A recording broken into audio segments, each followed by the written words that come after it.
Share market को आज भी लोग एक जुए की तरह देखते हैं क्योंकि वो ये मानते हैं कि इसमें रिस्क बहुत ज़्यादा होता है। वैसे ये बात काफ़ी हद तक ठीक भी है, पर रिस्क तो एक बाइक चलाने में भी होता है।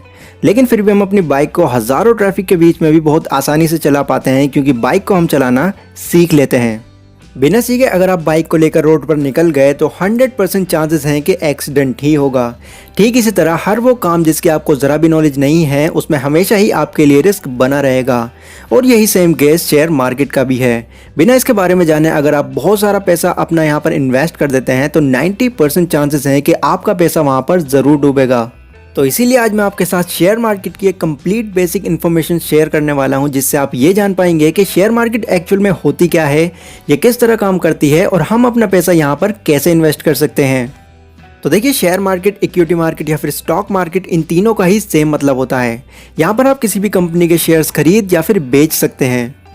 जैसे कि मान लीजिए मेरी एक लैपटॉप की कंपनी है।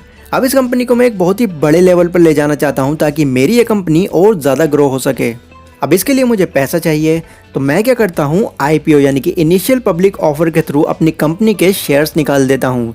मतलब मैं लोगों से ये कहता हूँ कि जितना पैसा आप मेरी कंपनी में इन्वेस्ट करेंगे उतना ही % आप मेरी कंपनी के मालिक बन जाएंगे।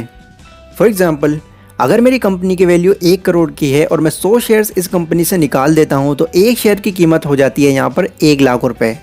अब अगर मेरी कंपनी से कोई 5 शेयर्स भी खरीद लेता है तो वो 5% मेरी कंपनी का हिस्सेदार बन जाएगा, जिसको शेयर मार्केट की लैंग्वेज में शेयर होल्डर कहा जाता है। अब मेरी कंपनी को आगे चलकर अच्छा खासा प्रॉफिट होता है और उसकी वैल्यू 1 करोड़ से बढ़कर 2 करोड़ की हो जाती है।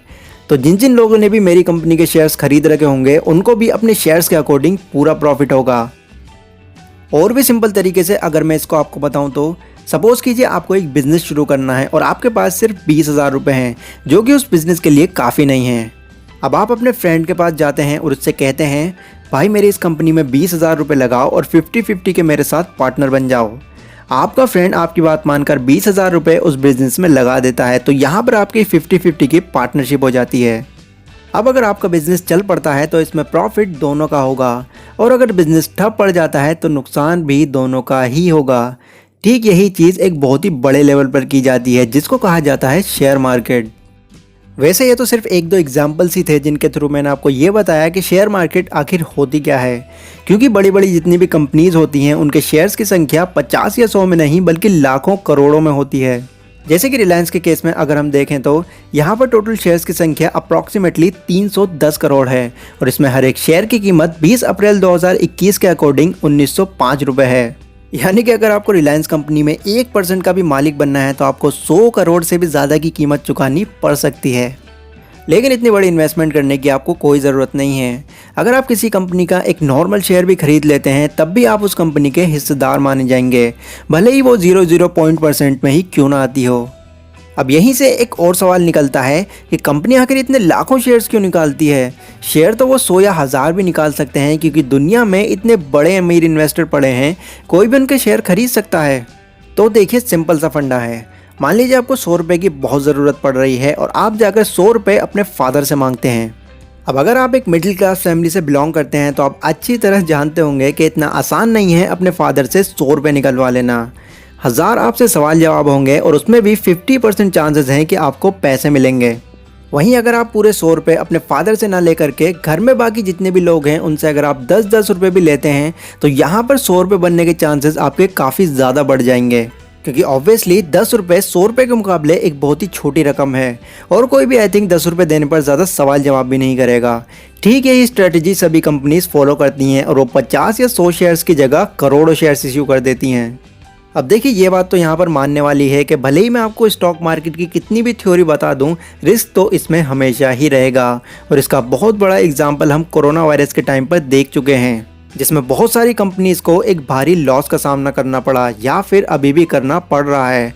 पर अगर आप भी हर्षद मेहता के इस डायलॉग से फुल्ली इंस्पायर्ड हैं तो कुछ और मोस्ट इंपॉर्टेंट पॉइंट भी मैं आपके साथ शेयर कर देता हूं, जिससे आप स्टॉक मार्केट में होने वाले रिस्क को काफ़ी हद तक कम कर सकते हैं। तो सबसे पहला पॉइंट, शेयर हमको कब खरीदना चाहिए। तो किसी भी कंपनी के शेयर को खरीदने से पहले हमें उस कंपनी की पूरी नॉलेज होना बहुत ज़रूरी है, जिसमें हमें ये देखना होगा कि ये कंपनी जो प्रोडक्ट या फिर सर्विस प्रोवाइड कर रही है इसके पिछले कुछ सालों में कैसी परफॉर्मेंस रही है और क्या आने वाले टाइम में इसकी वैल्यू और ज़्यादा बढ़ने के चांसेस हैं। और इन सब चीज़ों का पता करने के लिए आप गूगल की हेल्प ले सकते हैं। वहाँ आपको लगभग हर कंपनी की परफॉर्मेंस का पूरा डेटा मिल जाएगा। हर एक चीज़ को अच्छे से जान लेने के बाद ही उसमें अपना पैसा इन्वेस्ट करें। दूसरा पॉइंट है, शेयर्स के दाम कब घटते हैं और कब बढ़ते हैं।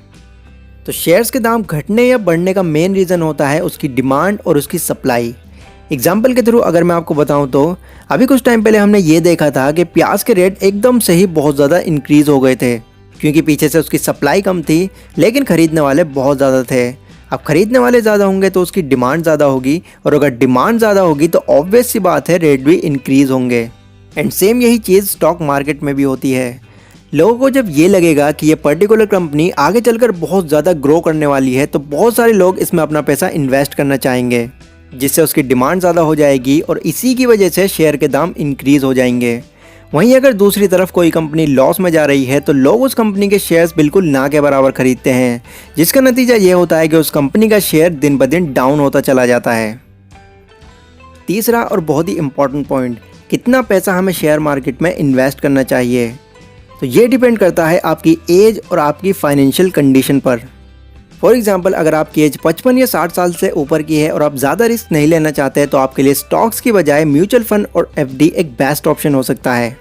लेकिन अगर आप यंग हैं और आपकी एज 20 साल से ऊपर की है तो आपको स्टॉक मार्केट में अपना पैसा ज़रूर इन्वेस्ट करना चाहिए। पर ध्यान रखने वाली बात यहाँ पर यह है कि हमें उतना ही पैसा स्टॉक मार्केट में इन्वेस्ट करना चाहिए जिसके लॉस हो जाने पर आपको ज़्यादा दुख ना हो।